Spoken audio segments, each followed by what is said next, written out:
Hello, chat. Hello. Welcome. Welcome to another Ninjagato show. Today we have a very special guest, a returning friend, and really awesome Unreal Engine VTuber friend of mine. And that is Fritzy Collins. Fritzy.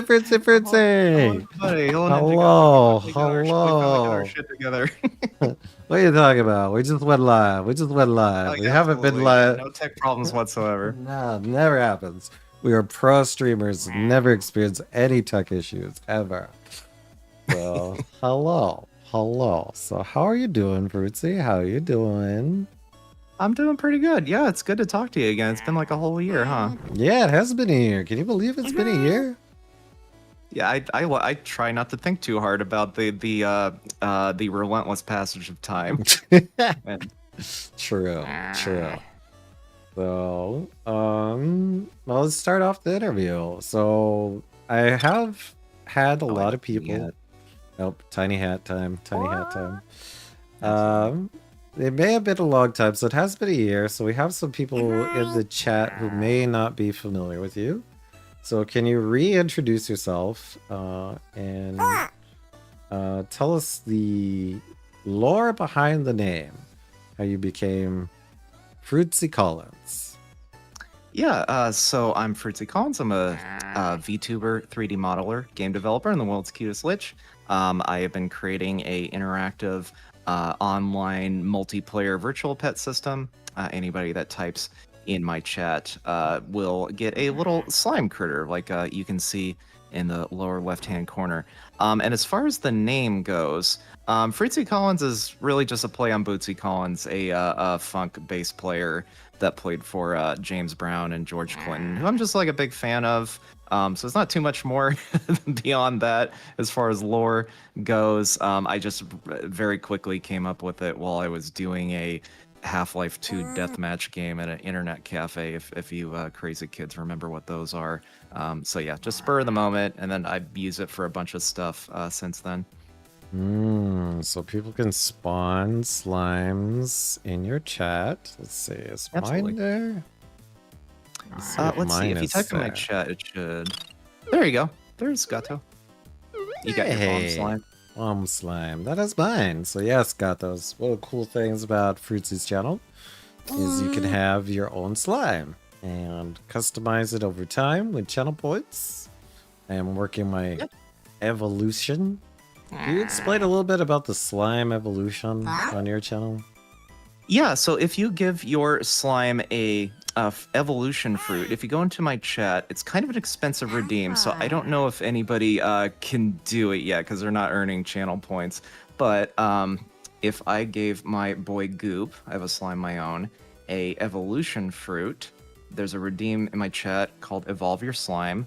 If I gave him a big fruit, he would chomp that down, and he would earn some points to evolve into a different form. My boy is already, oh, I guess he is going to evolve. Uh-oh. I didn't expect that. Goop Let's see what happens, because he's fully evolved, so I don't know what the hell's going to happen when he adds that in about 5 minutes. Huh, that's something I'm going to have to look into. He wasn't supposed to do that. Aw, beans. The life of a dev. A life of a dev. Oh, a use case I did not anticipate. Ah, beans. Cheese and rice, I tell you. I guess we'll see what happens. Okay. Mm-hmm. All right. So, what does your current PC setup look like? Has it evolved in the last year? So it is mostly the same setup. The two things I have upgraded since then. Oh, thank you for the head pats. I appreciate that. Hello, Super El Sacco. Super El Sacco's in my chat.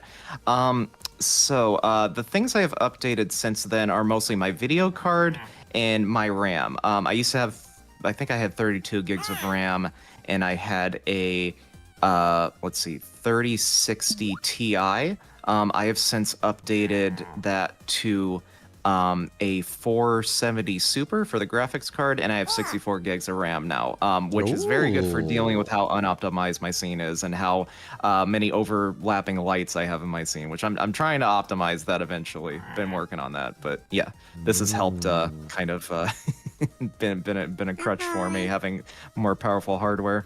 So yeah. Still using the same CPU and motherboard and everything. Okay. And then peripherals still all the same? Yeah, I'm using leap motion, like ultra leap thing for my hand tracking, so I can do this stuff. Still using live link face with my iPhone. Yeah, and that's still using Unreal Engine. I think I might have been using Unreal Engine 5.1 the last time we were streaming. Now it is 5.5, so roughly similar. It's added a bunch of features that I'm not using, like for like nanite and all that stuff that doesn't really fit my art style anyway. So yeah, I got a performance upgrade by going to 5.5. I was on 5.2 for forever, and yeah, I upgraded to 5.4, and like apparently that was just like a very buggy release of the engine. Like I was getting worse performance, but then when I upgraded to 5.5, the performance like definitely improved. So I think that was just sort of a release that was kind of weird for everybody. Yeah, I was in that same boat. I tried to upgrade to 5.4 and it didn't work out so well for me. And then I was like, uh-oh, then probably better not to, upgrade. So I waited until other people reported back on 5.5, and both Boom and Endeavor reported back that they're having good results with 5.5, so... Yeah, I'm definitely not gonna be an early adopter of things from now on. I'm gonna let other people beta test it for me. Yep, Bevel's Alien was 5.11. Understandable. Yep, that's what I used to run mine in. I think that was the when I first started learning Unreal Engine, 5.1 was the one that was out at the time. So yeah. Yeah, and then catching up on the spirit of the interview. Software setup. What softwares are you currently using? Has there been any changes? Yeah, aside from Unreal Engine being upgraded to 5.5, we got pretty much the same software setup. Yeah, I'm still using Live Link Face, still using the Ultra Leap, still using Twyworks as the plugin for getting the stuff in from chat. To trigger stuff in the environment. So yeah, it's roughly the same like software setup, really. Very cool. All right, and then one question we always ask on the first interview, and I still think it's worth recapping that answer. So what made you want to start streaming in the first place, and how has your motivation shifted since then? Well, the main thing is that I just like the attention. That's the primary thing. But as far as the way that I stream now goes, as we talked about last time, I have some experience in virtual production, which is using like a game engine to do like real-time like special effects in film and TV. So we were doing kind of like a cheap version of The Mandalorian where we had that video wall that had an Unreal Engine like 3D environment projected onto it. We have an evolution. Hold that thought. Okay, so Goop is a long slime now. Well, congratulations, Goop. Congratulations on devolving, Goop. I'm gonna have to take a look at why the hell that happened later on when we're done with this interview. But we won't worry about that for quite now. Where was I? Yeah, because there's 3 stages of evolution, and Goop was a Seraph slime, which was one of the final evolution forms. So he shouldn't have responded to that evolution fruit. I'll figure that out on my own time. So where was I? Yeah, we were doing a version of The Mandalorian, like Mandalorian at home, pretty much. We were using motion capture to capture the movement of the camera so that we could sync the background moving around, as we film the actor to create the illusion that they're in a 3D. So, I'm PNG tuber, beans. No, Opnet, I can't believe you. I've been downgraded myself. Oh, Grandmaster B eating some sturdy fruit. Yeah, if you eat 9 more of those, your slime will turn into a square slime. So that's fun. So Okay. we were using we were using motion tracking to track the cameras, and so I gained some familiarity with how Unreal Engine works, some 3D modeling and motion capture devices, which is like really applicable to what I'm doing now. And around the same time, I was watching a streamer named Pumpkin Potion. She's a 3D VTuber that has this like 1920s rubber hose animation, black and white era kind of setup. And she premiered a 3D environment, basically a 3D model of her house that she lives in, with a bunch of cool like 1920s cartoon stuff. And yeah, it was interactive. You could like interact with characters that were in the scene. And I just thought it was really cool to like perform in a like 3D environment and like invite people into your house basically, and you could make that house look however you want. So I found out Vel Pepper, friend of the show, 3D modeled that, and then friend of the show Woody Devs did the Unreal Engine side of things. So I started watching his tutorials on how to do stuff. I found like Riku VR's videos on how to do that stuff. So yeah, it was just like a combination of have my skill set already kind of being there when I discovered the whole thing, and also just really liking the idea of having a 3D space to like invite people to hang out in. Basically lets me make my apartment as cool as I want it to without having to spend any real world money or like knocking down walls and stuff. So yeah. Very cool. Very cool.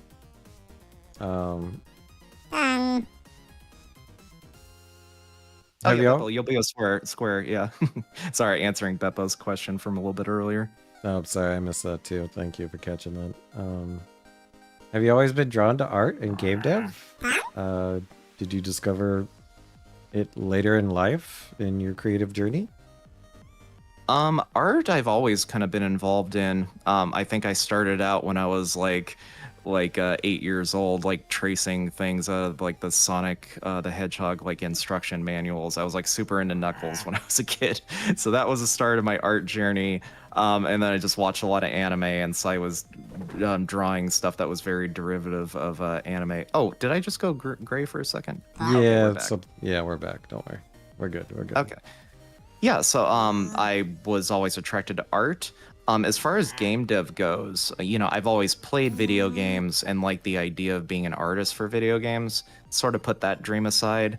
But when I started learning virtual production at work, that sort of got me back into the games side of creating things, and then just getting really interested in the like interactive streaming kind of, lit that, passion fire is what they call them, right? That's a turn of phrase that everybody uses and isn't an awkward thing that I just said because I'm nervous during this interview at all. So yeah, always interested in the art. The game dev came later when I saw VTubers creating like 3D spaces to hang out in. So yeah. Cool. Well, you talked about Knuckles and Sonic, but what were some of your earliest artistic or game dev inspirations? So a lot of my earliest art influences were probably like a lot of anime, because I used to watch a lot of anime when I was a kid and still watch them sometimes. As far as like the kind of art I'm doing now, I think one of the biggest influences for art styles like Steven Universe, I really like that. So in terms of like how I construct the characters, like faces and like the color palettes that I use, all the stars and crazy crap everywhere. Steven Universe is a lot of that. And yeah, for game dev, the slime system, a lot of people have probably figured out by now, is heavily based on the Chow Gardens in the Sonic Adventure games. The Sonic Adventure games for the Dreamcast had a like virtual pet system that you would use to kind of take a break in between the action stages. You would bring a lot of the animals that you saved from enemies into the Chow Garden and give them to your little pet Chow to evolve them into different forms and stuff.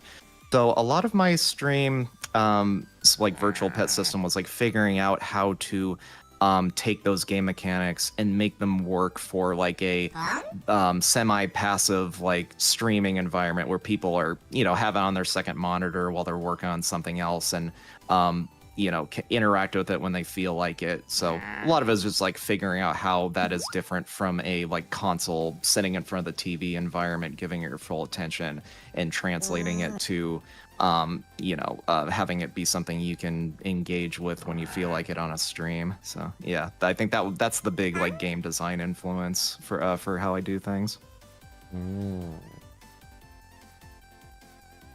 Very cool.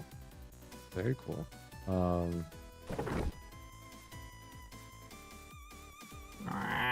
I always use okay, let me ask you this question, and then I'm going to tell you how I always use you as a reference. Oh, that's flattering. Has your personal brand or identity as a creator changed in the past year? Yeah, well, but we kind of have the same look in here as we always did. Like, I've improved as like a 3D modeler, I think, so things look a little nicer. But I don't think my art style's changed too much. My personal brand has changed a little bit. I think when I was starting streaming, I was very focused on being, entertaining, coming up with funny jokes all the time, instead of just like relaxing and hanging out with people in like a little cozy virtual space. So I think my branding has become a lot more relaxed and chill, and not so focused on being entertaining, and more focused on just creating, a nice vibe and an environment to hang out in. Not being the crazy, clickbait thumbnail kind of creator, because I'm too old to have the energy to do that stuff anyway. So. Yeah, so a slight change in branding to in like performance style. I'm not trying so hard to be entertaining, and more just hanging out with people. Yeah, I always use you as a reference for having a consistent art style and like look and feel / brand. I really appreciate that. Yeah, like all your objects and stuff have the same look and feel. They feel It's not like mine where it's just like a bunch of assets put together slam from the marketplace, or they don't even match sometimes. Like it's just part of the reason that I make things as simple as I do is that I want to be able to keep things consistent. And I find that if you have one asset in your scene that is like hyper realistic and has like 16K textures, it raises the floor on the amount of work that you need to do to keep everything like, up to parity with that. So I made a decision, one, because I like simple, cute things aesthetically. Like I like old 3D video games, but it also just makes the floor on the like asset quality lower, so that I can keep a fast pace on developing new features and adding new models and things. So kind of a combination of aesthetics and also just practicality. Yeah, so it's been a while, but do you see yourself more as an artist who streams or a streamer who makes art? Definitely an artist that streams, because I think, and this isn't self-deprecation, but I think definitely if we didn't have the environment and I was just relying on my, myself as an entertainer, that wouldn't be like bringing my strengths to the table as much. So I'm definitely more focused on creating an experience rather than being like the main star of the show, and like having everything rely on my personality as an entertainer.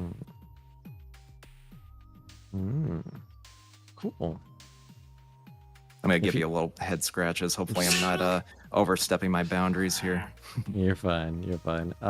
If you could describe your creative style in just 3 words, what would they be? Oh, let's see. I think it would be like cute, nostalgic, and like cozy. I think would be like the words that I would use. It's usually like the focus is like giving people a nice little break from work or chores, to just have like a little like space to hang out in. So more focused on relaxation rather than like excitement. Although we do have some excitement when it comes to like the mini games that we play and stuff. That is true. Oh. Sorry, Mandy is being very loud. She's kind of excited to have company here, so she's a bit grumbly. How do you balance learning and new tech with just sitting down and just making art? Let's see. It's kind of it kind of comes naturally, learning new things with trying to add new features to the stream. Like I do take courses on like Udemy and like watch a lot of YouTube tutorials to put together how I make a feature I'm thinking of work. I should be spending more of my time getting educated on tools, like for the sake of those tools, because that could expand what I can do. So yeah, I do have a day job on top of this too, so it's definitely difficult to make time to develop things for the environment, actually do the streams, go to work, and then, you know, do education on top of that. So I definitely would like to find a way to make more space for that. Oh, all right. Good to see you. You patting your little slime there. Yeah. Oh, do you have any new, do you have any favorite shortcuts or productivity hacks you picked up over the last year? I am definitely not the most productive person. I work very slowly, as people that watch my streams could attest to. I think the last stream I was making a paintbrush, like a low poly paintbrush, and it took me like 3 hours to do. So definitely part of that is streamer brain, like babysitting a bunch of slimes while I'm trying to work, making sure I'm entertaining chat, but also I just work slow. Yeah, so I can't really give a lot of good insight into how to be productive, to be honest. Okay. What about any new tools or any new softwares over the last year that you don't imagine streaming without? Most of the tools I'm using are the same. I've definitely been making heavier use of Substance Painter. I think when we were being interviewed, I was using Substance Painter for making the textures in the environment. But I was pretty much a beginner when I started doing that. But I think I've really improved with what I know how to do with Substance Painter to you know, create textures and stuff, which has kind of helped make things look a little bit nicer.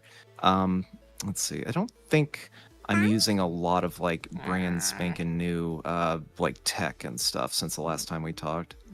Okay, but since the last time we talked, you did dev and release a new fishing game, right? Like Yeah, last we have time, a fishing minigame.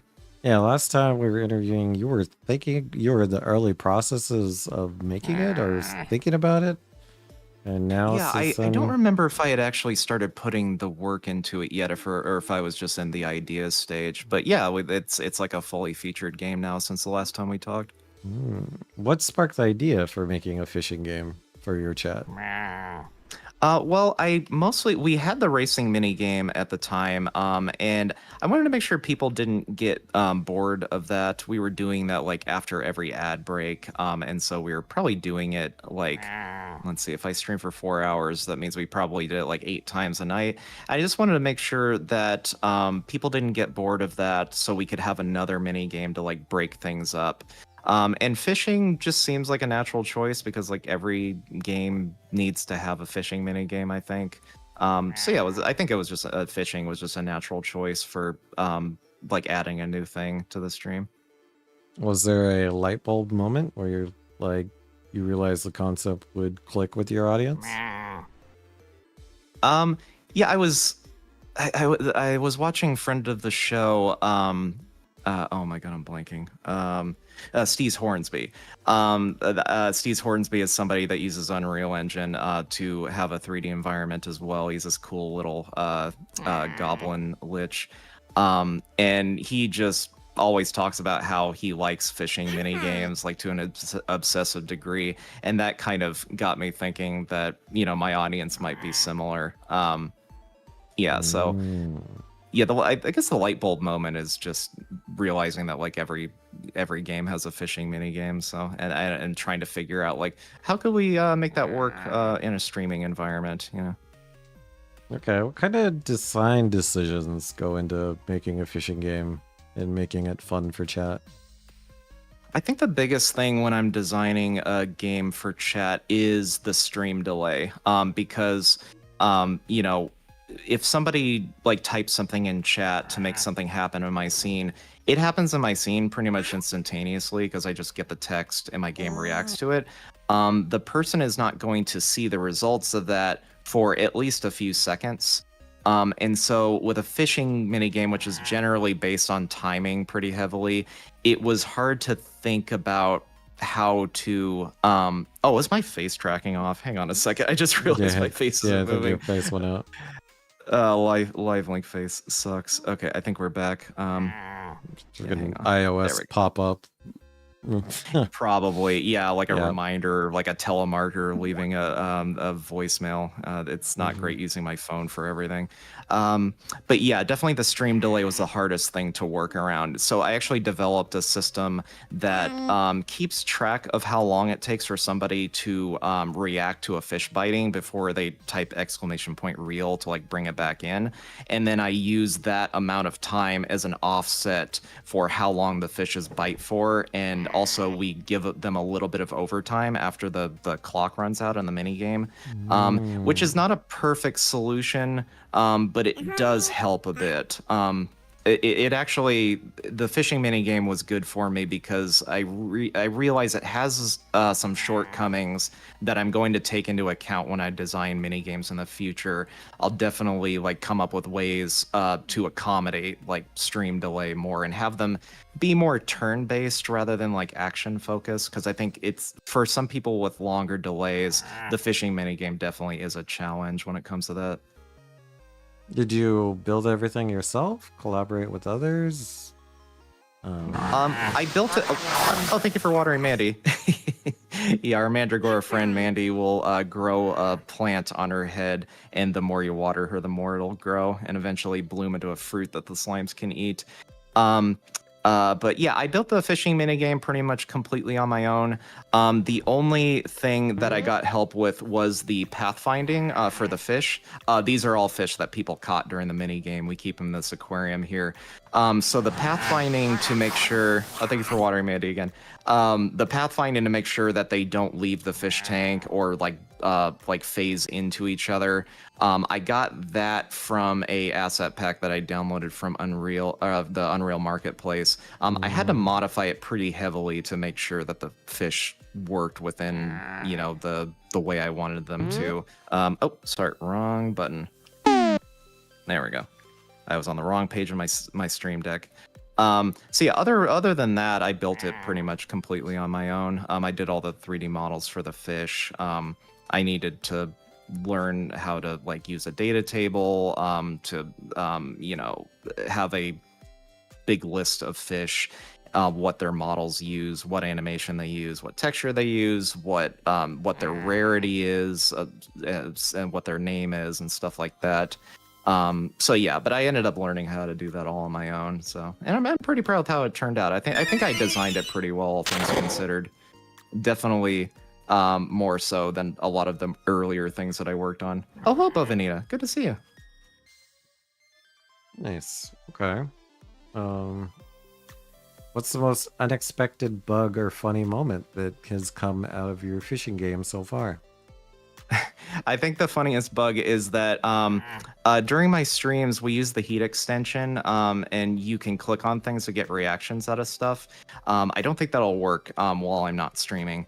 But one of the things that you can do is click on your slime to get a little reaction out of them. I actually can click on slimes myself with my mouse. So yeah, they'll get surprised when you click on them and turn toward you. The problem is that when you do that during the fishing minigame, they will also turn toward you and turn away from their fishing rod. And so when you do that, they don't turn back around, and it looks like they're just fishing with their ass, which is fun. They just like combined with like the strained animation that they do when they're pulling in the fish, it just looks kind of upsetting when you think about what they're actually doing back there. So yeah, that's kind of the most unexpected slash funny bug that I've seen during that. They're slimes. They can do anything with any part of themselves. We sort of do a lot of hand waving when it comes to like how do the slimes actually hold on to like the spears and the and the shields and stuff, and I just kind of go like, they're sticky, whatever. I don't have to think Yeah, about it they've too got hard. they use microfibers that aren't visible to the eye to grip Yeah, things. Yeah, yeah, they can yeah. create like a pseudopod to like grab something, what have you. Okay. I, Have any? I think the art style being as like simple as it is kind of helps with that hand waviness, because like a lot of old video games do that kind of stuff too, where they kind of fudge the details a bit and you use your imagination. All right. So to build hype, is there any potential Easter eggs, secret items, rare catches, or hidden things in your new fishing game? Well, so all the fish in the fishing minigame have a rarity associated with them that makes it less likely to catch them. I think people have caught all the fish that are in there currently. Our most rare catches are the gold arowana and the pink axolotl. We have different colors of axolotls and arowanas you can catch that are more common. I definitely want to add some more like meme kind of video game referencey fish. There is a video game for the Dreamcast called, and I have to enunciate this very carefully. Seaman is two words, so I'm gonna make sure I say that carefully. And it was like a weird, like virtual pet fish game where you could use a microphone to actually talk to the fish, and they would talk back to you with like, early 2000s like AI tech, such as it was. It wasn't quite perfect. And so the fish in that game is like a goldfish with a like man's face, pretty much like a photorealistic dude's face. So I want to put that in as like an Easter egg, as like an extremely rare catch. I want to put like the Hylian Loach in there from like the Zelda games. Maybe the three-eyed fish from The Simpsons or something. So yeah, that's some more Easter eggy things are definitely things I'm thinking about. So nothing yet, but it's coming. Yeah. Yes. Yeah, and yes, mild mannered. Good to see you. It was narrated by Leonard Nimoy in the English version. Yeah, you're right about that. That's insane. That's insane. Yeah, I look forward to there being a catfish with cat ears and a cat tail. Yeah, we could do that. I think I will put like a real ass catfish in there, but then also like maybe we could make it like a Ninjagato like mermaid or something. Like it just looks like Ninjagato in the front and fish in the back. That could There be you fun. go. There you go. Orange cat in the front, mermaid tail in the Yeah. back. There you go. Yeah, everybody's dream finally realized. I make every game better. Hey, Endeavor added cats to his project. And ever since he yeah, added that's right. cats, like Endeavor stonks have gone up. Lots of Gifty Boy subs. Cats make Absolutely. everything better. We do. Absolutely. Oh, we got our ghost friend over there. Hello, Whisper. How's it going? Yeah. Do you plan to expand your fishing game with leaderboards, rewards, or So I definitely want to. One of the things that I would like to add is the ability to feed the fish. So just like drop some little pellets at the top, because the fish already have a function for following an object that you establish. One of the things that we could do if we had the heat extension working right now is click on the glass to get the fish to like get their attention, and they'll follow that point. So it'd be fairly easy to, generalize that for them to like eat food and stuff. So that's something I want to expand. And I also want to think about how to integrate it into the rest of the game's mechanics. Because like when you win a slime race, your slime learns how to do a special ability, but currently the fish just sort of hang out in the tank in the background, and so I don't think it's as engaging as it could be. So I'm thinking something along the lines of like when you catch a fish, you get points that you can use to purchase something, or maybe you could make sushi out of fish, or you could use them as fertilizer to grow plants, or something like that. Because I when I design things, I do like to figure out a way to have some kind of feedback loop where things like kind of feed into each other. I think I always enjoy those kind of things in games. I want to see where's my chunky boy. Like if I caught the biggest one, I want to be able to see him and know that that one's mine. Yeah, so we have a redeem called Fish Fact. Let me do that myself. So where did I put that? Fish Fact. Here we go. So if I click on that, it'll zoom in on the fish, and it will have information on who caught it. So Flanicula, Banicula Live Slime caught this red snapper here, and it'll give you some information. It would be cool to display this information all the time. The problem is that when we're zoomed out, you know, it would just be kind of a clusterfuck of text all over the place. So it would be nice to have people be able to see. It does when you do the fish fact. It's supposed to work this way, at least. I don't know if it's working or not. It should prioritize zooming in on a fish that your slime has caught before. I don't 100% know if that's working. So we can at least do that. But yeah, I definitely would like to figure out a way to present that information on the screen at all times that's not super cluttered. I think you're onto something when it comes to people not being quite as invested in the fishing minigame as they are in the racing minigame that we already had. So the fishing minigame's been, I think it's been successful, but it's also been a learning experience in terms of things that haven't quite worked out with it. Okay. Looking back, what was the hardest technical challenge to solve during this development? Oh, the pathfinding for the fish, like 100%.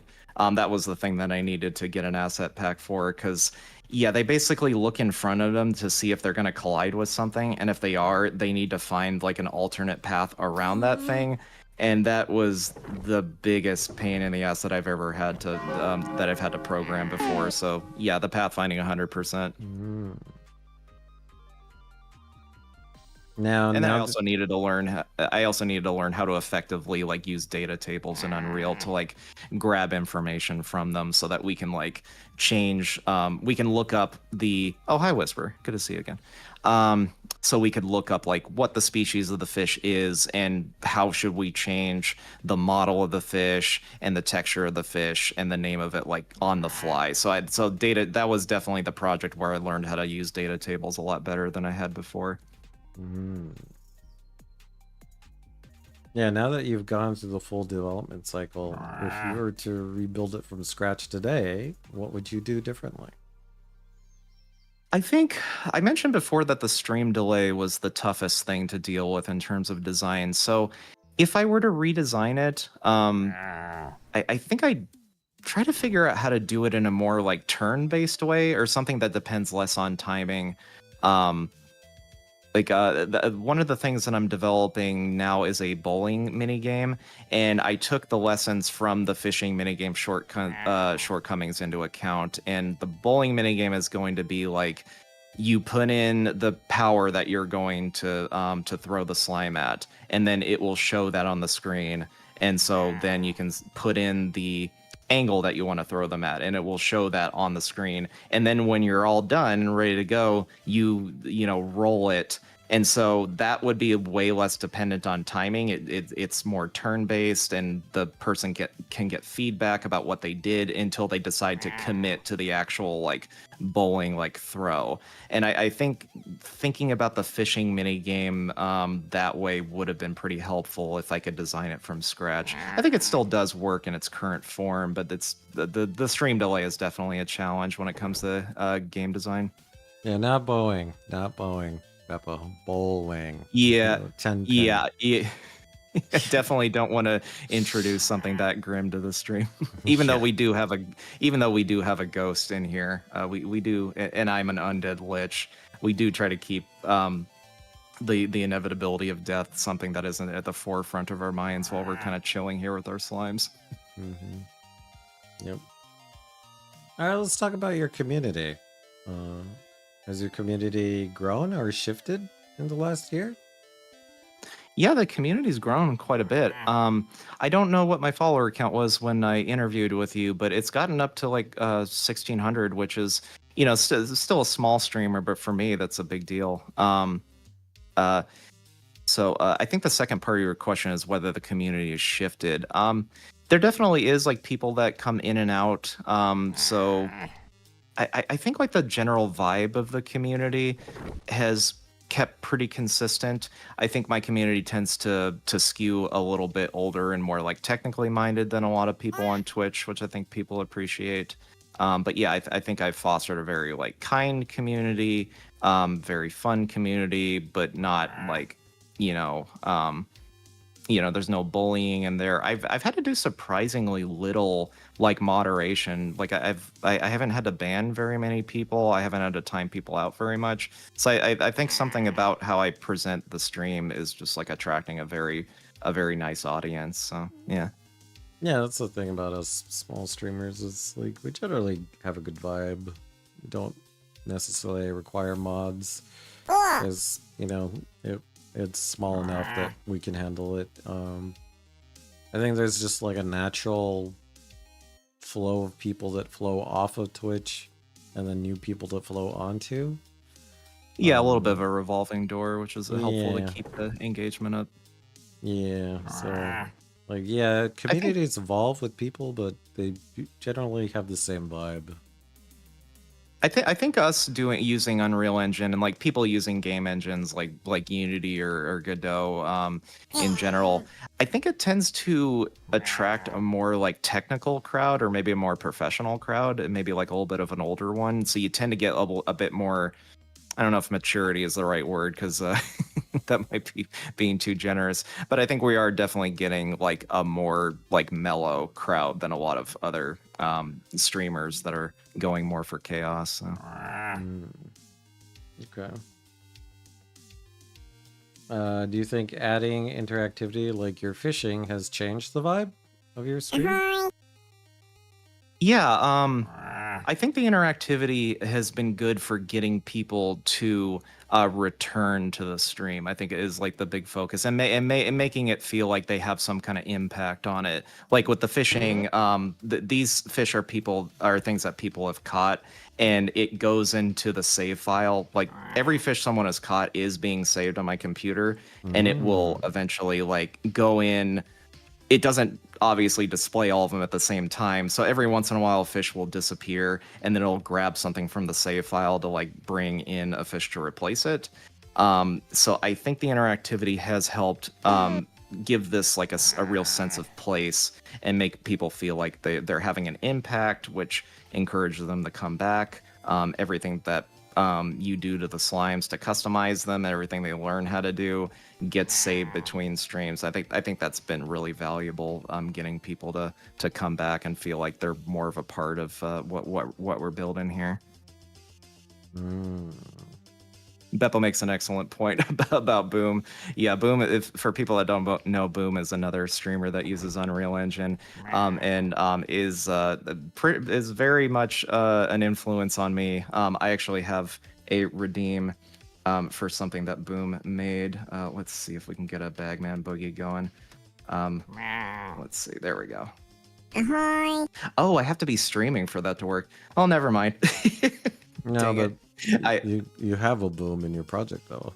I saw it on your I do shelf. have a Boom in the project. Yeah, we've got a friend shelf over here where we've got a lot of other creators that were kind enough to send me 3D models. So we got Boom on the right there, with a name that was too long for my Photoshop template for the name tag. So we had to add a little bit of extra there.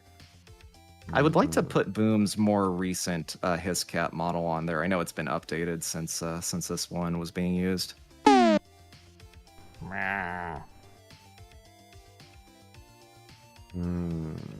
Yeah, Boom's gonna look. Yeah, I don't have a waste points redeem. Yeah, you definitely end up with people that have stuck around for a long time. They have more points than they know what to do with. That was one of the reasons that I've started adding more expensive redeems, like we've got the throw stuff. That'll throw some stuff at my head. And then we've also got a gift-giving mechanic. So if I wanted to give something to Ninjagato slime, I could give them a little present. Yeah, your slime learned a little cure spell. Oh, yeah, nice. So like So like people that have been in the community for a long time are both going to have a crap load of channel points that they don't know what to do with, and they also want to introduce new people and new followers that are coming in to the stream and show what it's about. So they can give a gift to new people that come in, and I think that has like really helped foster a sense of community, kind of get people feeling like they're veterans of the channel and kind of like shepherding new people in. So yeah. Mm.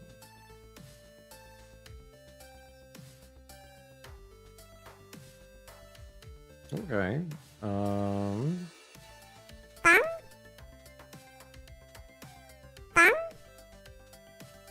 gonna take a little sip of water here, and it's gonna mess There up you my go. face tracking, so I'm That's gonna go okay. to sleep for a second. That's okay. All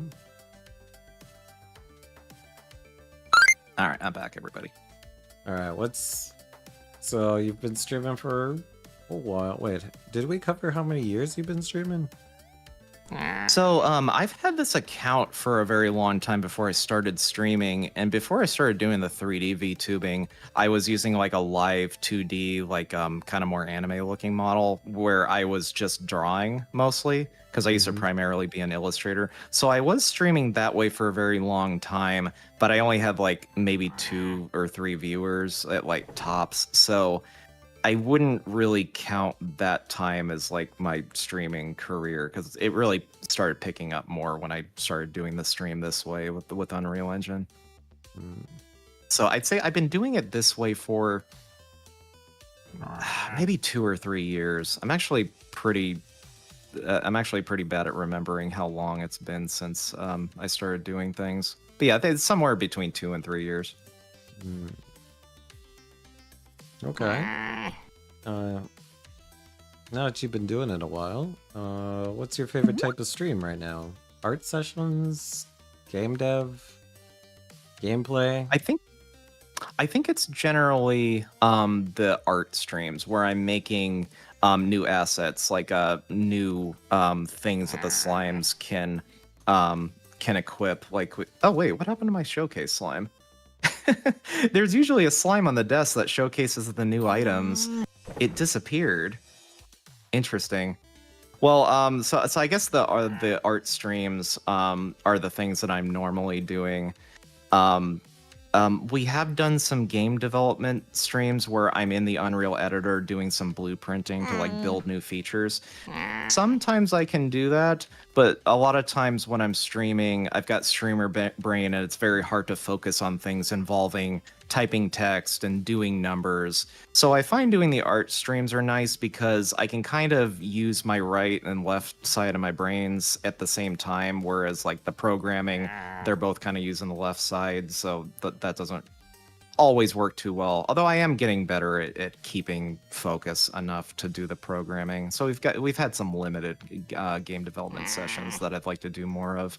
But yeah, generally when I'm streaming, I've got this big ass monitor over here, in the upper left, where people can see my desktop capture, and I'm usually doing like 3D modeling or texturing of a new asset that's going to be used either as like slime equipment or some kind of set dressing for the scene. So True, yeah, the general. So like I think like 80 to 90% of my streams are art streams, and I rarely play games on stream because usually I like playing games as more of a like solo unwinding activity rather than like entertaining an audience.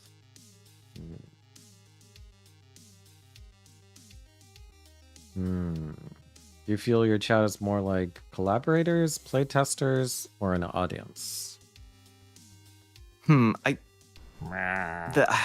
usually end up being playtesters more than I like to admit, because like whenever I add new features, like things inevitably break. I'm a one-person show here, so they end up being playtesters more so.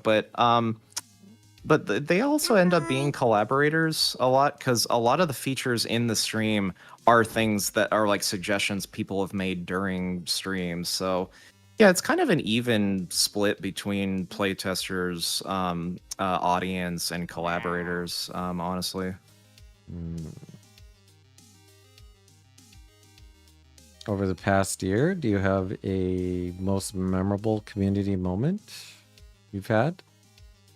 I think there was one moment. The friend of the show, Dead Sun Prime, has been here as a guest before, and we had one moment where I had my desktop capture like monitor over in the corner there, and I was looking at Dead Sun Prime's stream while we were in voice chat, and he was trying to showcase my stream at the same time, and so what ended up Infinite loop. being seen by the audience was just like infinite hall of mirrors things. Like we were moving our characters around at the same time, and there was a stream delay between the two of us, and it just created this complete clusterfuck where people were confused as to what was going on. And I just found that to be a very fun moment. I could like take my character and like move it around and like hit Dead Sun with the character. It was just like we were just having like an avatar battle, and that was a very fun moment. Very cool.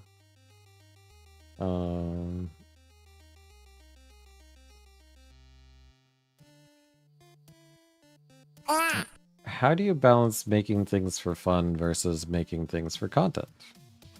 I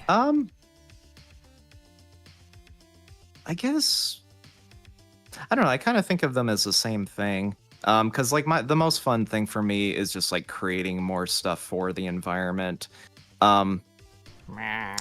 Yeah, it's definitely, some things are definitely more fun than others to develop. Yeah, I guess I didn't prepare a super good answer for this question, to be honest. That's okay. I think you're right. I think they're one and the same in your project because they're all passion. So. Yeah, there's not as much of a need for balance between those two things, I think, because they're kind of wrapped up in the same thing for me. What's one skill you've really leveled up over the past year? I think my texturing, I was going into it quite a bit. So you can kind of tell how old things in my environment are. I can actually go into like a free cam mode here. So you can kind of tell how old things are by how little they are textured. So this shelf was like pretty much the first thing that I modeled, and it's just like a solid color. But like I think my texturing game has leveled up quite a bit. We've got like this TV set that I added that has some like nice shading and like baked in lighting and stuff. Let's see, what is the most recent thing that I've modeled in here? I think these candies I did a pretty good job on. A lot of this like shading is like burnt in texture, not like dependent on the lighting. So yeah, oh, and if anybody in my chat types !eat, I think they can eat those candies. Those are little like speed candies that we added. Oh no, we'll get all hyped up on sugar. Yeah, we're implementing a thing for Spooky Month. It's like a sugar rush where slimes will move faster if they eat something. There we go. Yeah, I'm gonna eat some. Yes, you can see your slime is moving a little bit quicker. And the more of those candies you eat, the faster you can go. And I think there are quite a bit of them littering the floor there because they fall every 5 minutes. But yeah, I think my texturing game has developed quite a bit, and things are looking a little nicer. So I think that's the skill I've improved the most. And I think I'm also programming the stream quite a bit better. That's not something that's so obvious, but there's a lot of stuff happening in the background that I'm pretty proud of in terms of like game design and programming. I'm actually going to redesign the way that the slime interaction system works to make it more smooth, more performant, and just like be a less glitchy experience for people. So I've been making a lot of good progress when it comes to learning Unreal Engine and making things look pretty with textures.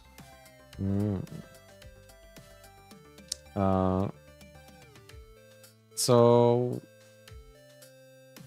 which of your projects over the past year are you most proud of?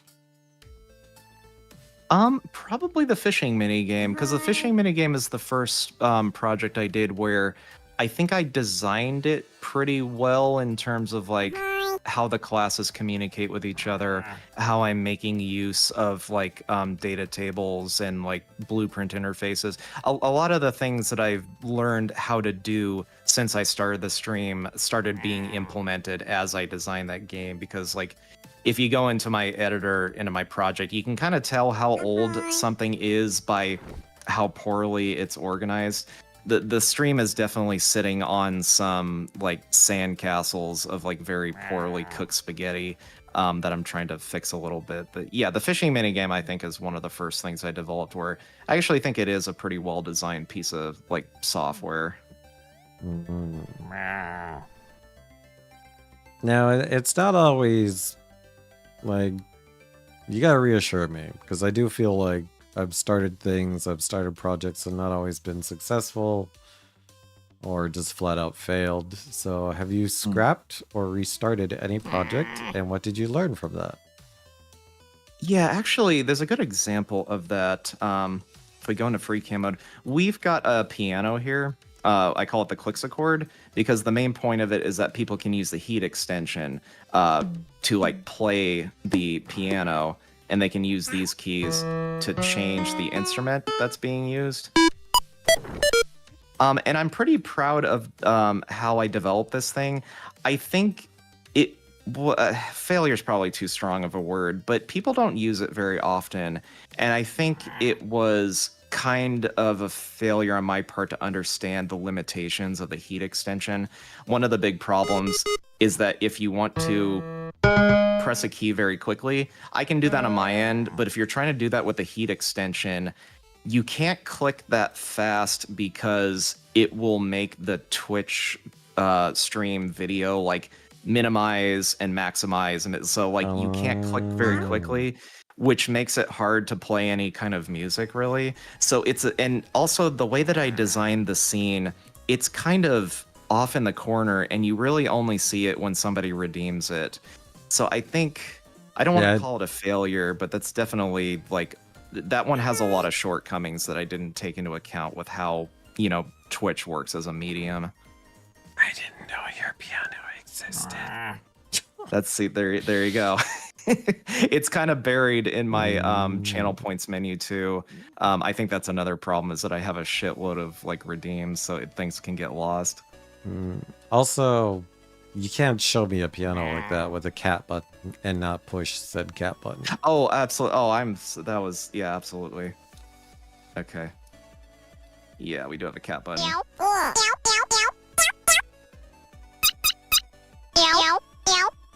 We've got a dog one too. Less cool. Less cool. Yeah, absolutely. Let's fix that real quick. Yeah, this is the biggest shortcoming of the piano system is that they're not all cats. I think you've really hit on to a limitation of it. But yeah, all of those sound effects are from if you're old like me, Mario Paint had like a music building like mini game, and yes, I pulled all the sound effects from that. Yeah, you know what Renee did?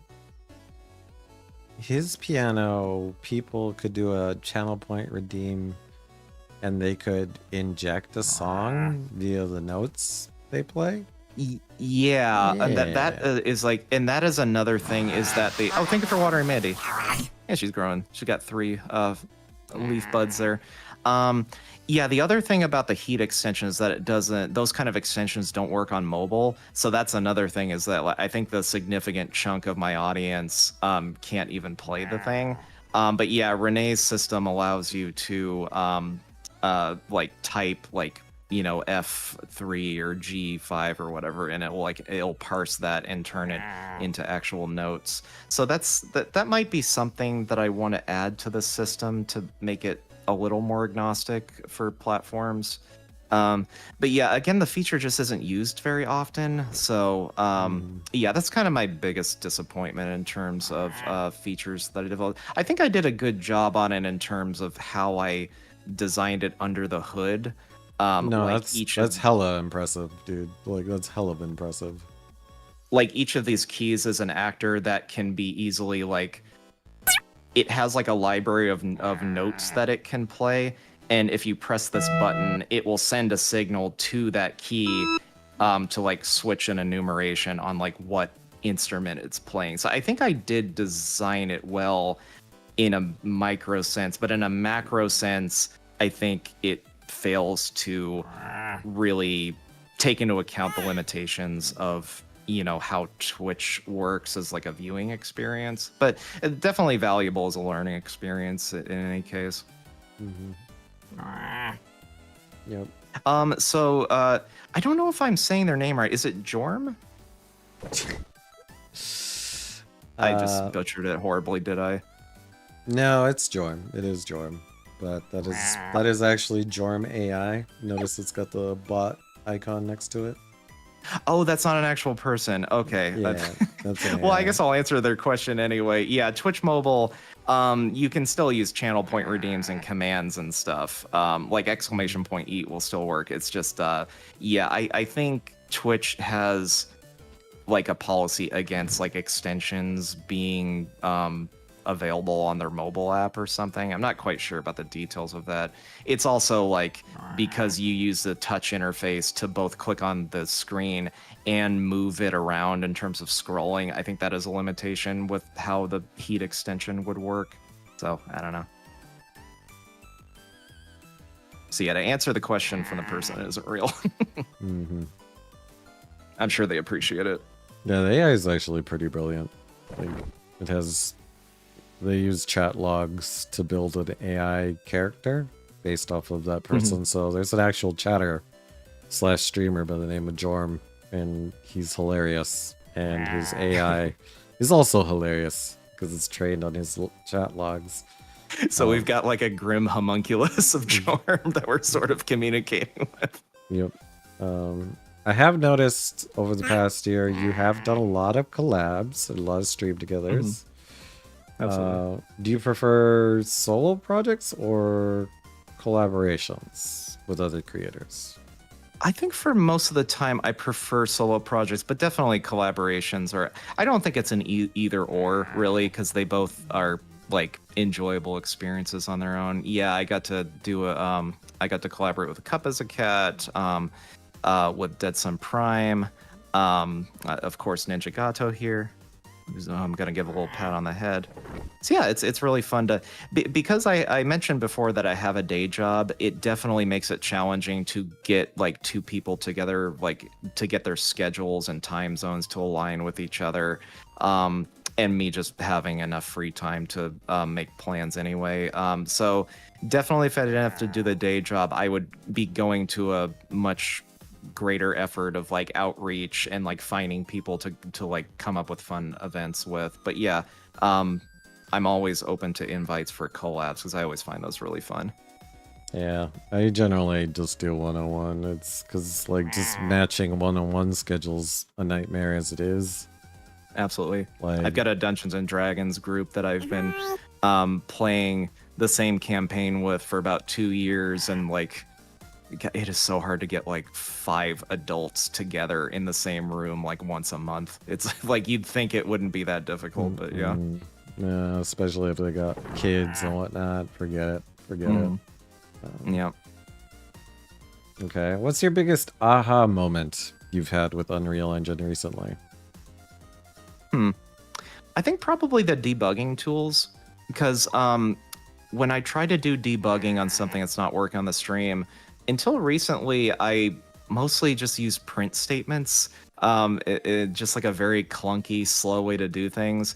But recently, I've been taking more like tutorials and courses to figure out like some of the pretty robust tools that Unreal Engine has for debugging, like adding breakpoints to things, like following the thread of like what's happening to pinpoint where problems are happening. So yeah, I've definitely been sleeping on a lot of those features. So I think I'm going to continue to have aha moments with that. Beppo, the benefit of hosting Micoverse events is I generally set the time and date. Then I say, show up if you can. So if you're available. I do like that. I might try to take that into account when it comes to collabs, like make something that can kind of exist that people can join when they have time to, like an open invitation. Yeah, I like that idea. Yeah, if you're available, the evening of October 30th, we're gonna hang out in the Micoverse for a Halloween party.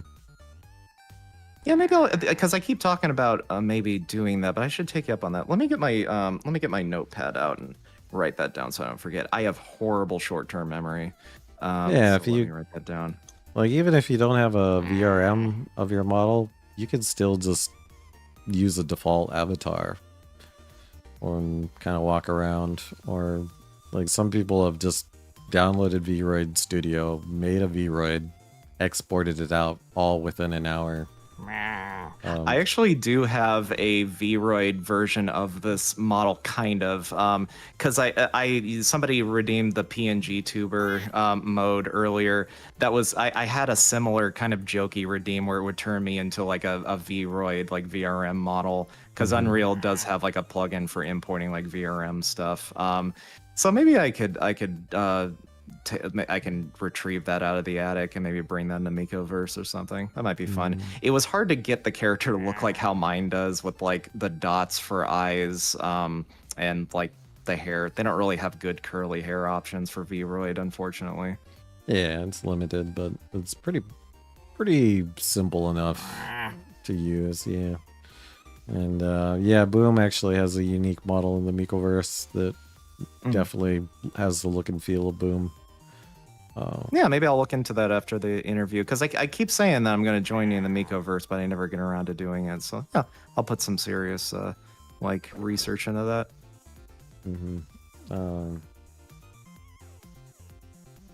Do you ever go back and look at your old work and then like kind of like marvel at how far you've come? Absolutely not. I hate look at my old work. One thing that I do, generally after I'm done streaming, I will, like, on my commute to work, like, have it on in the background just to listen for, like, oh, was I saying this badly? Was I saying too many ums and ahs? Is there something that happened that I didn't notice because I had streamer brain at the time? So I usually do that, like, a day or two after I finish the stream. In terms of long-term looking back, I hate looking at my old work. I don't usually get a sense of awe of how far I've come. I usually just cringe about how bad it was then. The other thing is that I've been trying to improve. I've been trying to change my voice a bit so that it matches this character a bit more. And when I look at my old work, God, some of those clips are hard to listen to because my character sounds way more masked than it does now. I still got a long way to go, but yeah, that makes it, the body dysmorphia does make it a little hard to look back at that stuff. Yeah, I think a lot of creators go through that, like looking at once they learn new, like even stuff that's just 2 months old. You can just die of cringe looking at, you know. Yeah, so yeah. It's not unique. Go look up your old DeviantArt. Like, look at your old like Sonic fan art or whatever if you want to have a cringy time. Okay. I don't know if I agree with you. I think it matches the model really well. Yeah, I think we've come accustomed that your voice is you. I think it might be. Yeah, I'm definitely. I have had people like come in and say rude things about that, but that has happened way less. I think I am, but like if you look at my old clips, which I don't recommend that you do, I definitely have come a long way. I think the voice definitely fits the character more now than it used to, but I always want to keep improving when it comes to that. Voice training is hard. Let's look to the future. We'll look ahead. If we were to sit down again a year from now, what do you hope you'll have achieved? So, I mentioned before that I'm redesigning the slime system a little bit to be more efficient and less glitchy, because the way that the project is now is not fully like showcasing what I can do in terms of how to use Unreal Engine, because a lot of it is like built on like faulty code. So like I'm going back and I'm redesigning a lot of it from the ground up. So I would like to have that finished within the near future, maybe within the next couple of months, because I keep telling my audience, oh yeah, that problem's gonna be solved when I redesign the slime feature. I've been saying that for like a year and a half. So I want to have that done. The other idea that I have after that, I'm going to finish the bowling minigame that I mentioned. A lot of the work on that is done already. And then after that, I have an idea for a second channel where it is more like one of those like animal like live cams where you're watching like otters like playing around with each other on a webcam feed or something, you know. I want to do something like that for the slimes, where I have an island where the slimes are hanging out on, like 20, and you can like tune in like 24/7 to check them out. Um, and I would like to make it so that you earn things by watching that you can spend here to buy things, and then maybe vice versa. I would like to have it be some kind of like feedback loop between the two different streams. Like you could buy like seeds here that you can use to plant flowers over there, and those flowers will grow over time and like be permanent fixtures in that environment. Or you could buy like a lighthouse or a tree or something. So that's something that I want to develop when I within the next year or so. I think that'll be really, there's a lot of potential there for fun. That would be cool. I'm excited. I'm excited. Yeah, let me know if I can help you test or do something. Yeah, absolutely. What would be a big dream project you would love to tackle if time and money weren't a problem? I think I don't have anything specific in mind aside from that second channel idea. One thing that would be really cool is if I could somehow make a program like an EXE or like a game on Steam or something that expands the amount of things that you can do during this stream as like an expansion pack.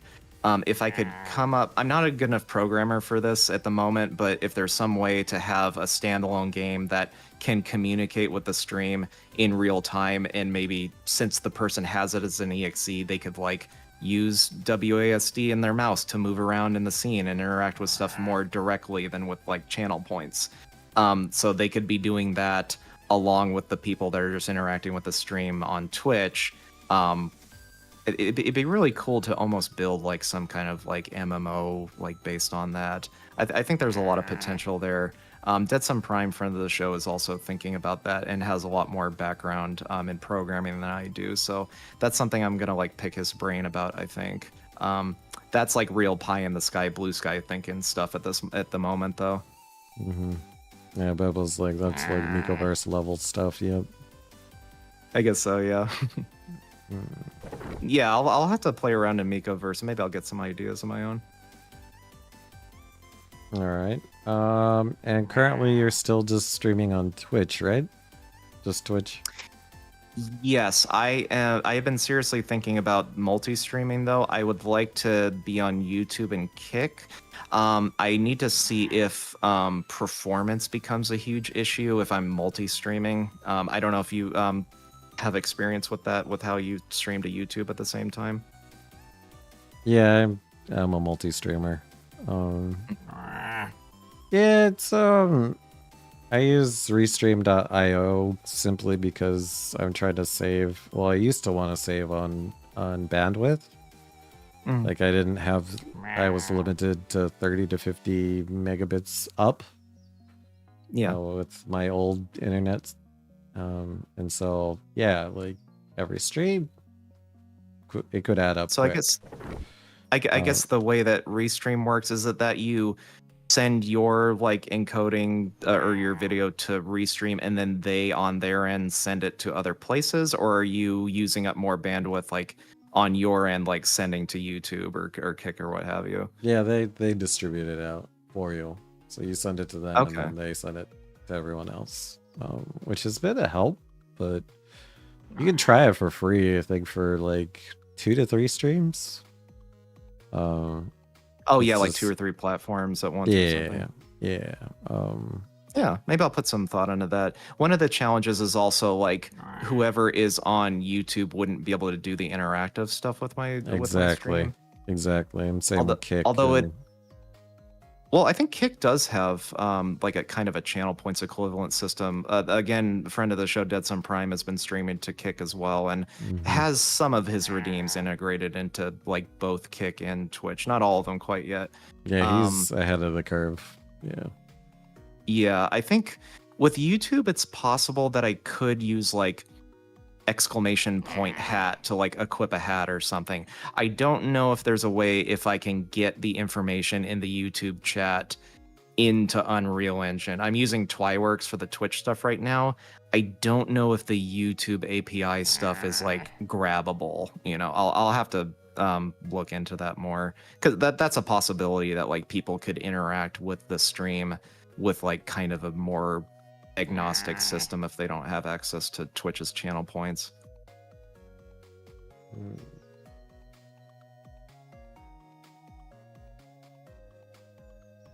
Okay.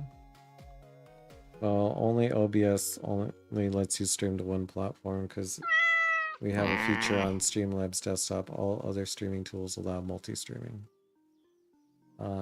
Yeah, I used to use Streamlabs. I've been using OBS lately though, so I'll look into Restream. Yeah, I've been meaning to look into that more. No, I've used OBS on my DJ channel. I multi-stream on that one as well, but that one I use OBS to encode out to multiple platforms. I've been testing both, but I need to get back to doing that because eventually I might ditch Restream.io. Problem with Restream.io is if you have a stream hiccup, like your ISP drops a bunch of packets, like it might just end stream.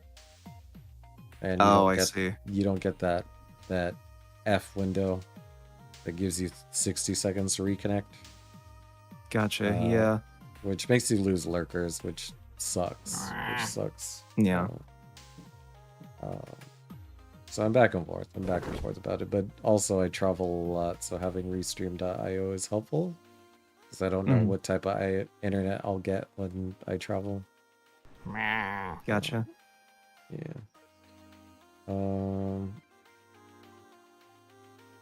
Yeah, moving to multi-streaming and can get plugins, but the other ones have restreaming for free. Damn, I just did it with one, but I'm low on water and can't think of the names. Sorry, Bethel, that's okay. Not a problem. Do you see yourself?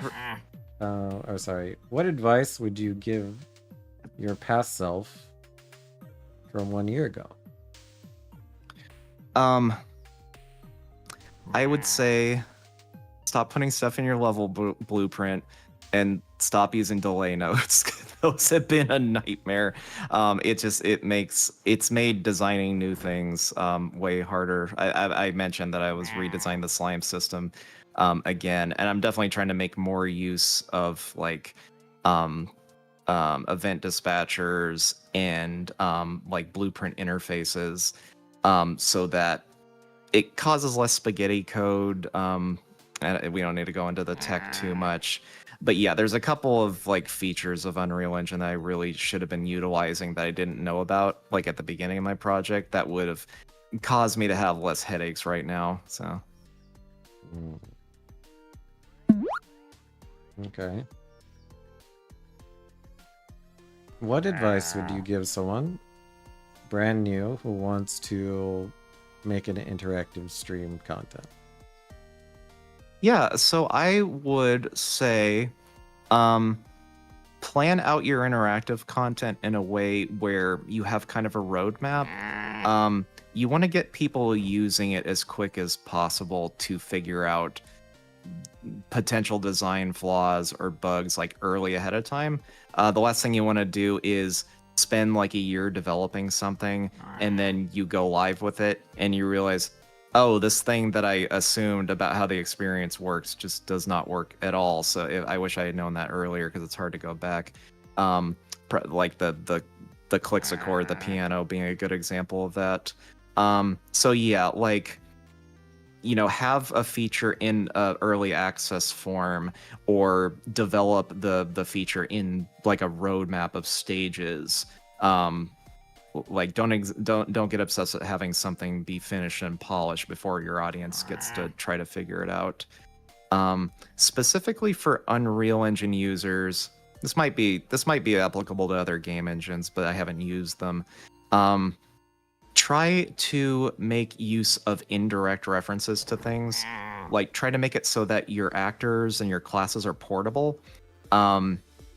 you can use things like blueprint interfaces and event dispatchers to make sure that if you take an actor out of your scene, some other actor isn't going to break because it was expecting it to be there. There's ways to design your scene in a way where things aren't making hard references to each other, so that like things can get the information that they need to function, but they don't care where they're getting that, like what kind of actor's giving them that information, if that makes sense. Yep. Yeah, if anybody uses Unreal Engine, definitely look into like tutorials for like avoid hard references, learn how to use blueprint interfaces and event dispatchers to like make indirect references to things. Those are two like big ones that I wish I had known earlier. I'm sure that there's similar things that you can do in Unity and Godot to avoid making hard references to things. But yeah, that'd be my biggest piece of advice. That's cool. If you could collab, I think the AI is like mixing up event dispatchers and like multicasting or like multi-streaming, because like casting is something that you can do in a game engine to basically like test whether something is the class that whether that class has the function that you're trying to call. So that's just kind of funny that large language models do stuff like that sometimes. They kind of make stuff up. Yep. All right, if you could collab with any creator or streamer right now, who would it be and why? I think I'd like to collaborate with Ninjagato here the most. That's my diplomatic answer. It is really nice to hang out with you in real time, though. Oh, come on. Big name, big pie in the sky. Big name. God, there's a streamer named Mordecai that I really like. He uses Unity, has a pretty big following. He does something similar to me where he has a 3D environment that has like a spooky, cute aesthetic and lots of interactive things that you can do. It'd be really cool to do something with him. I think. Let me think. Yeah, Andrew Arcade is another person that I watch that would be really cool to collab with. A lot of really big names on Twitch are people that I'm not aware of at all. Most of the streamers that I watch have like somewhat smaller numbers. So those are the two people that come to mind. Oh, also Boom. It'd be really cool to, I don't know what a collab with Boom would look like. It'd probably be very chaotic. And I think Boom prefers to work on her own, but like doing something with Boom would be very fun. I think the most you're gonna get with Boom is either play Apex or StarCraft. Yeah, I'm not really willing to do either of those. I'm not super into shooters. I do play Fortnite with Dead Sun sometimes, but yeah, I struggle. I'm pretty bad at like competitive gaming. Yeah, Boom's turned me down multiple times for an interview. Not beans. Playing hard to get. Nah, Boom doesn't collaborate. Yeah. Yeah. And they're not the only team member that has turned me down, like, which is understandable. Like, if that's not your comfort zone, your content, you shouldn't be forced into it. Yeah. Yeah, you okay? Let me patch on the back. Thank you. Sorry. Oh, let me hydrate. Sorry.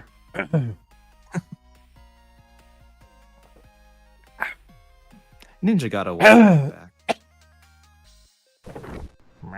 Yeah. Let's look at the silly slimes. Wow, there's a lot of candy over there. Holy shit. Oh wow, that is a lot of candy. No dying. 1 sec. Let me mute.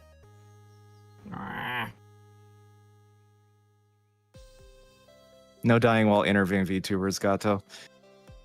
I mean, it's content. Oh, we're getting a hairball. The hairball's coming back up. Good. Good way to keep it in fiction. Still, it's fighting me. Yeah. Anyways.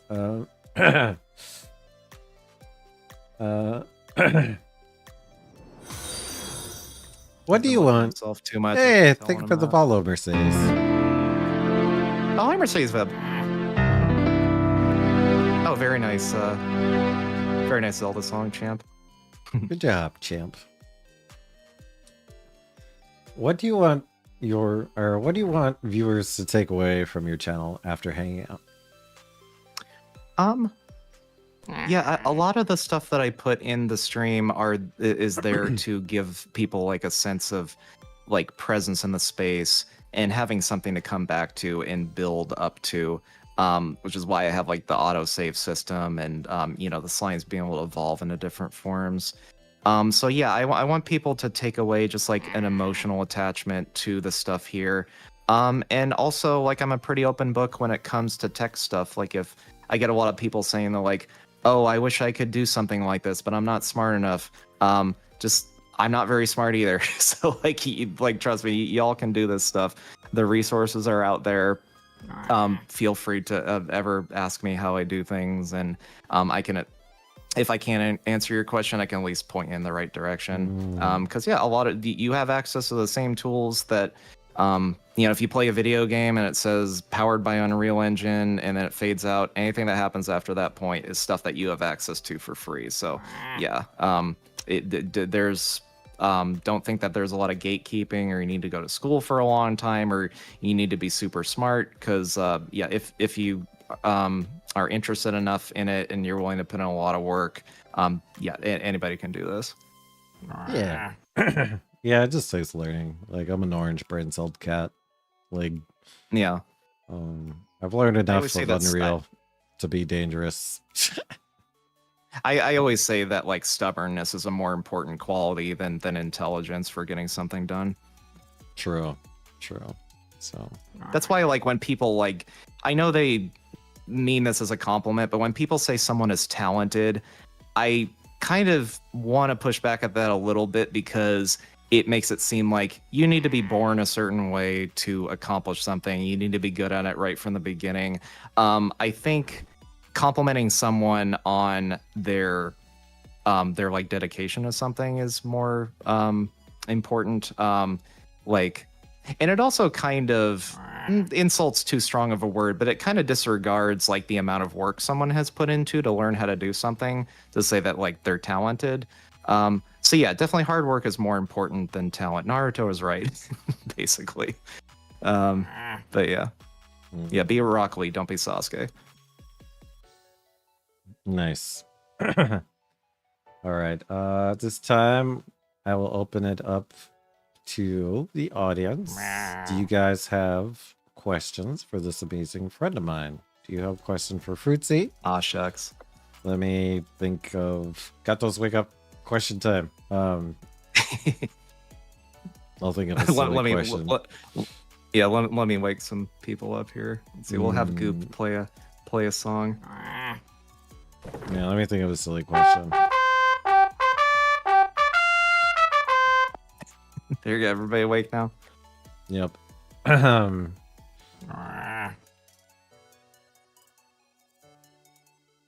right. If you could have a superpower, what would your superpower be? Teleportation, I think. It'd be really cool to not have to work about... Oh, very nice ice spell. I think the amount of candy that's in the scene is actually slowing my scene down. I'm going to actually launch the stream because I think we're getting kind of a memory leak issue. Let's see here.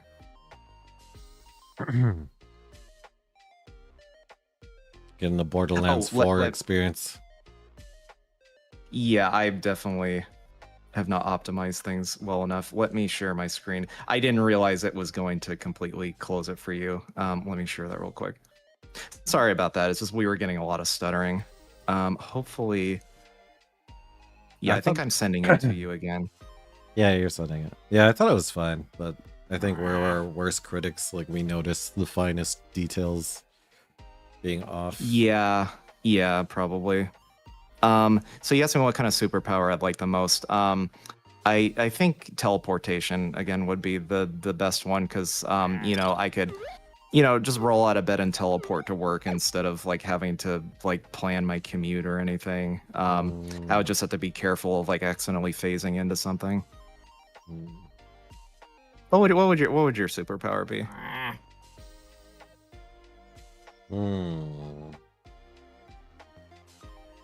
putting the pressure on Gato with this Yeah, this you reverse Uno this reverso. this Uno this reverse interview of a jujitsu. question. I was like, ooh.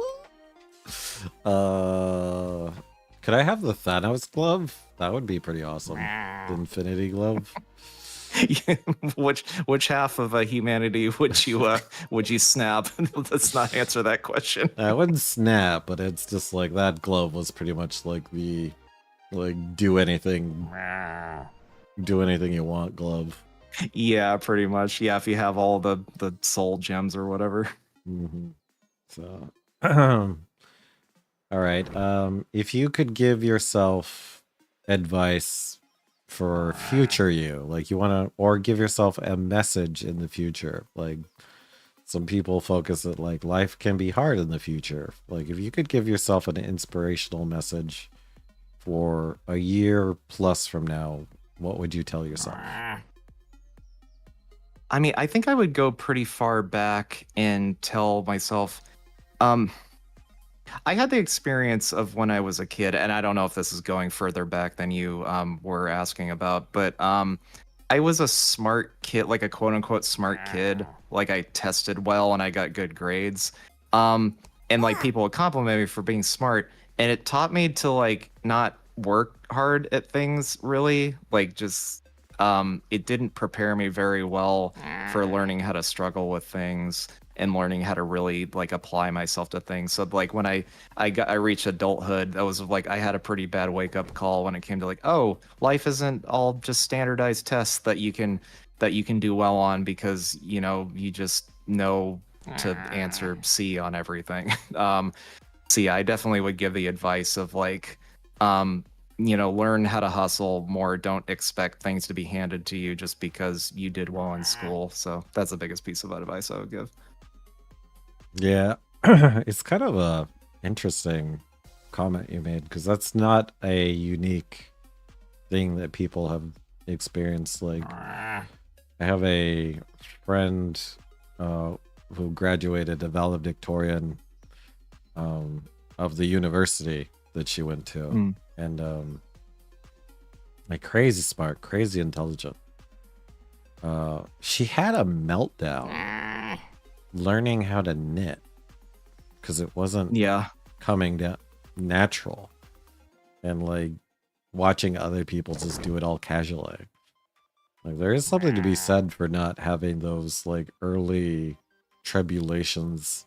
Like she didn't have the tools or emotional tools to deal with the failure or the oh, I've got to like screw up and like learn to learn. So it's kind of I know. I think you have to be careful like how you like what you praise your kids for, I guess. I don't know. I'm the last person that should be giving parenting advice, but it's definitely people definitely have to learn how to struggle. And if you're very successful as a kid in like kind of an unnatural setting that is like K through 12 education, when you get out of there and expect it to go as smoothly, that can be a real wake up call. Yep. Okay, last call for questions from the chat.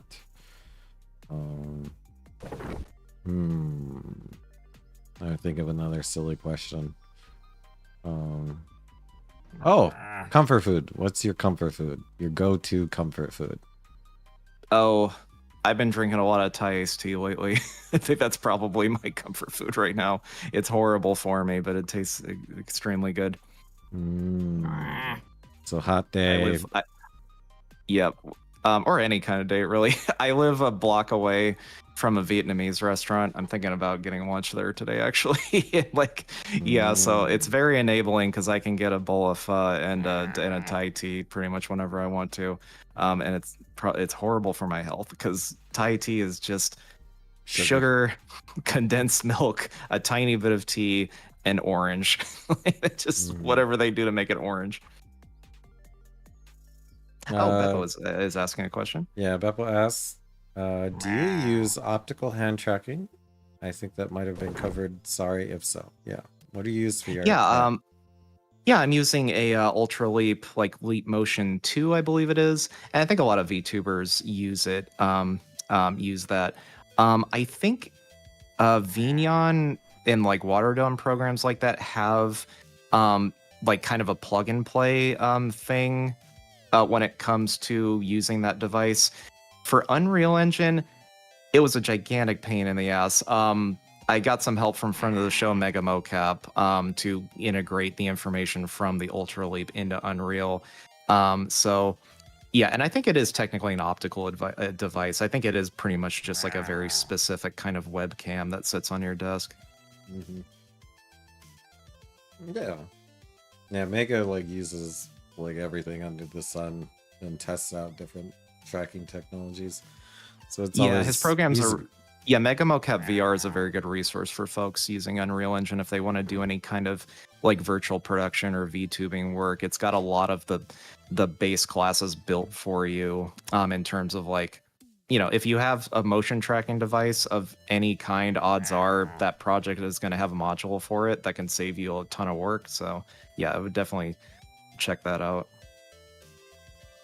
Gideon supports everything, kind of. Nice. She added powerful webcam tracking. Nice. Nice. Yeah, I've heard a bit about that. Might have to screw around with that. I don't know. It's also, I'm also grossed out of the thought or prospect of having to learn something else. Oh, absolutely. Yeah. So it always is good to, you know, learn as much as you can, because all of a sudden a developer could just decide to stop updating something. Your plugin doesn't work anymore when Unreal gets an update.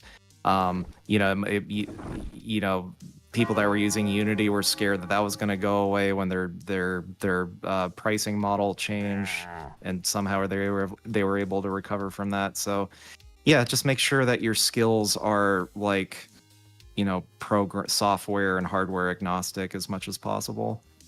yeah, your thing could go unsupported, which kind of sucks. Yep. Yeah. Beppo recommends everyone hang out with Sudvidril. I forget how you say it. Yeah, very talented creator. Just yeah, I'm not aware of them. Let me go ahead and write that down. Sudvidril. Cool. Yeah. What kind of streamer are they? Well, obviously software and dev, because they make the Vignard product and they distribute it. Oh, I didn't know free. that they actually made Vignon. Okay, cool. Yeah. Yeah. So I'm not very plugged in. that's good to know. I'll definitely give them a follow. So yeah, she works on it live on Twitch. Nice. Very cool. Yeah, I like a developer being kind of a open book. It's always cool to see people's process. So. All right, I think at this time we're gonna say bye to YouTube. So everybody in the chat, same way as before. This is the small oasis. Oh my goodness! Stand on the floating turtle. Sorry for the Oma Chow jump scare. To the other. Hold What? on to One of the our swimming redeems. turtle to travel through the underwater passage. So loud. Yeah, so Oma Chow is a character from the Sonic Adventure games that flies in and gives you unsolicited like tutorial advice. So thank you, Salem Hazel. I'm guessing you were the one that did that. Sorry about the sorry YouTube for the jump scare. All right, we'll say bye to YouTube now. Thank you so much. 1 second, where's my stream ending? So that's a good thing to end on. I think it really sums my whole stream up. Yes, you can do all kinds of chaos on Fruitsy stream. Go hang out with Fruitsy. I'm gonna link all the socials below. Remember, like, comment, and subscribe, and we'll see you next time. Click that bell. All right. YouTube.